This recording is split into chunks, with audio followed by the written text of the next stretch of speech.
بسم اللہ الرحمن الرحیم.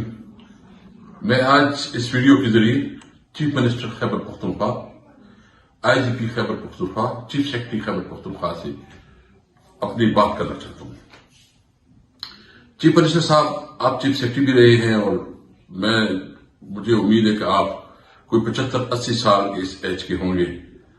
پشتون روایت کو خوب سمجھتے ہیں اور آپ ایک اچھے خاندان سے تعلق رکھتے ہیں.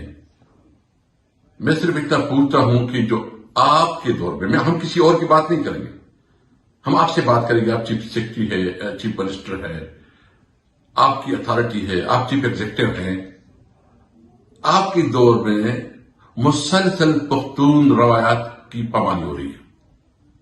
میں صرف پوچھنا چاہتا ہوں، کبھی ANP کے دور میں اس طرح ہوا؟ کبھی MMA کے دور میں اس طرح ہوا؟ کبھی ایون جو گزشتہ مسلم لیگ کی دور اس میں کبھی اس طرح ہوا؟ یا PTI کی 2 دفعہ جو ہے نا حکومت رہی، کبھی کسی کی چادر چاندی والی کا تقدس پامال ہوا ہے؟ یہ ہمارے اپنے روایات ہیں، ہمارے اپنے ٹریڈیشن ہیں. ہم ایک روایت کے مطابق بھی چلتے ہیں. قانون کا احترام بھی ہوتا ہے، ایک دوسرے کی سیلف ریسپیکٹ بھی ہوتی ہے. یہ بات یاد رکھے کہ کوئی کسی سے نہیں ڈرتا، کوئی کسی سے خوف زدہ نہیں ہوتا. یہ حربے اگر کوئی اور جگہ پہ استعمال ہوتے ہو تو خیبر پختونخوا میں یہ حربے نہیں چلتے. میں صرف یہ پوچھنا چاہتا ہوں کہ یہ جو مسلسل اس قسم کے اقدامات ہو رہے ہیں اور یہاں بھی اغوا برائے بیان، اور جو آج کامران بنگش کا ہوا ہے، جس طرح اس کو اغوا کیا گیا ہے، اس کے حوالے سے، اور ایک DSP جو نام ابھی میں بھول گیا ہوں، اس نے آ کے اس کو اریسٹ کیا ہے. کامران بنگش کدھر ہے؟ انور زیب خان کو اریسٹ کیا گیا.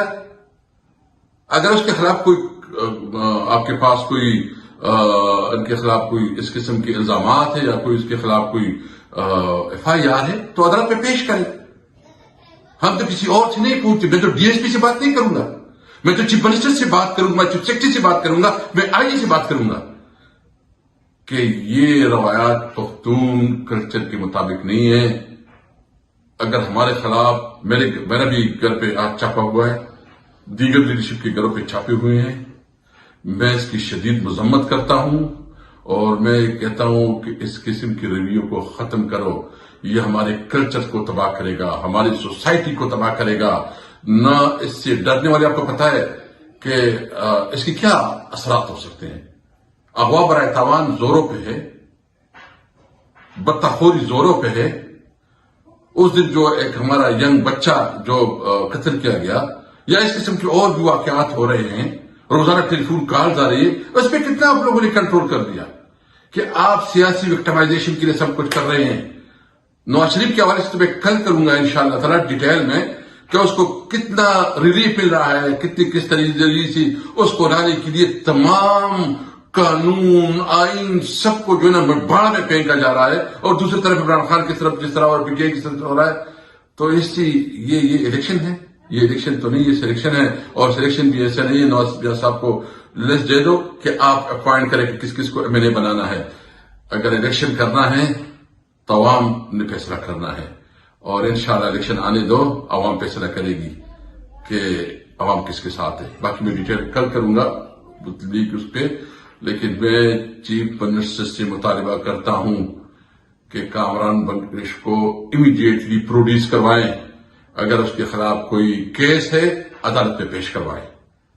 میں چیف جسٹس سے بھی ریکویسٹ کروں گا، خاص کر چیف جسٹس آف پاکستان سے، کہ آپ نے کہا تھا کہ میں آئین کا محافظ ہوں، کیا یہ آئین کی حفاظت ہو رہی ہے؟